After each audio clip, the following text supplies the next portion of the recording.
Welcome to দিশার exam guide.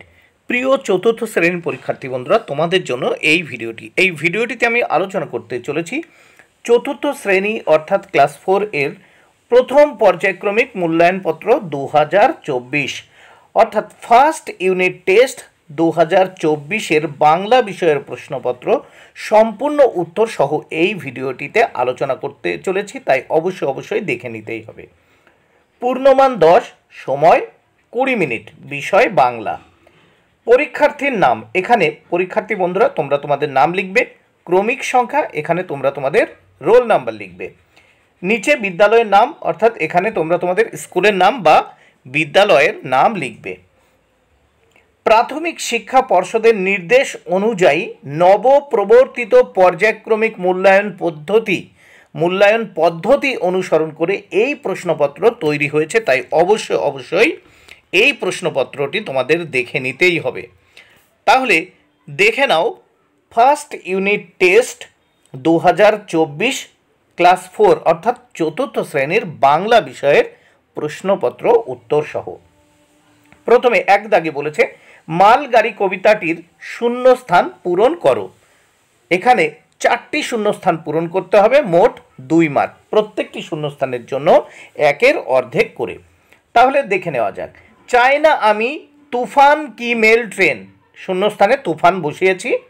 মালগাড়ি হই একটি শুধু যদি, তাহলে শূন্যস্থানে মালগাড়ি। ঘটর ঘটর দিন রাত্রির চলি, শূন্যস্থানে দিন রাত্রির। নেই কোতারা যেন ভাটার নদী, শূন্যস্থানে ভাটার। তাহলে প্রথম শূন্যস্থানে তুফান, দ্বিতীয় শূন্যস্থানে মালগাড়ি, তৃতীয় শূন্যস্থানে দিন রাত্রির, চতুর্থ শূন্যস্থানে ভাটার বসিয়ে দিয়েছি। তাহলে কবিতাটি আরেকবার শুনিয়ে দিই। চাই না আমি তুফান কি মেল ট্রেন, মালগাড়ি হই একটি শুধু যদি, ঘটর ঘটর দিন রাত্রির চলি, নেই কোতারা যেন ভাটার নদী। নেক্সট 2 দাগের প্রশ্নগুলো দেখে নেওয়া যাক।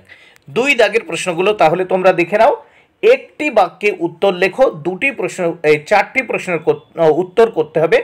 4টি প্রশ্নের উত্তর করতে হবে, মোট 2 মার্ক, প্রত্যেকটি প্রশ্নের জন্য 1-এর অর্ধেক মার্ক করে বরাদ্দ অর্থাৎ হাফ মার্ক করে বরাদ্দ।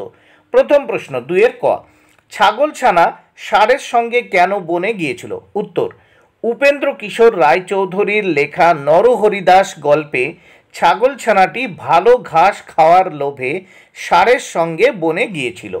খ দাগের প্রশ্ন, কোথায় সবার একটা করে গাছ ছিল? উত্তর, তত্ত্বচানের অ্যাডভেঞ্চার গল্পে তোমই নামক স্থানে অর্থাৎ স্কুল চত্বরে সবার একটা করে গাছ ছিল। গ দাগের প্রশ্ন, গঙ্গা মাটি দিয়ে কি করা শুরু করলো?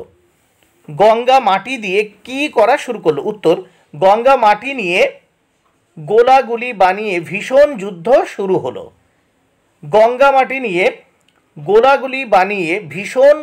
শুরু হলো।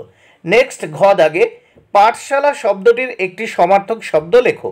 উত্তর, পাঠশালা শব্দটির একটি সমার্থক শব্দ হলো বিদ্যালয়। এবার এই প্রশ্নপত্রের পরের পাতাটি দেখে নেওয়া যাক। 3 দাগের প্রশ্নে কি বলেছে দেখে নেওয়া যাক। নিচের বিশেষ্য শব্দগুলির বিশেষণ রূপ লেখো। 4টি প্রশ্নের উত্তর করতে হবে, মোট 2, প্রত্যেকটি প্রশ্নের জন্য 1-এর অর্ধেক অর্থাৎ হাফ মার্ক করে বরাদ্দ। 3-এর কতে আছে মন্ত্র, এর বিশেষণ হবে মন্ত্রণা। খতে আছে বায়ু, এর বিশেষণ হবে বায়বীয়। গতে আছে মাঠ, এর বিশেষণ হবে মেঠো। ঘতে আছে তেজ, এর বিশেষণ হবে তেজস্বী। এবার দেখে নেওয়া যাক 4 দাগের প্রশ্নগুলো। 4 দাগে কি বলেছে, নিচের শব্দগুলির মধ্যে যেটি বেমানান সেটি গোল চিহ্ন দিয়ে চিহ্নিত করো। 4টি প্রশ্নের উত্তর করতে হবে, মোট 2 মার্ক, প্রত্যেকটি প্রশ্নের জন্য 1-এর অর্ধেক অর্থাৎ হাফ মার্ক করে বরাদ্দ। প্রথম ক দাগে আছে দেখো, ঘুঁটে, উনুন, কামান, রান্নাঘর, এখানে কামান হচ্ছে বেমানান।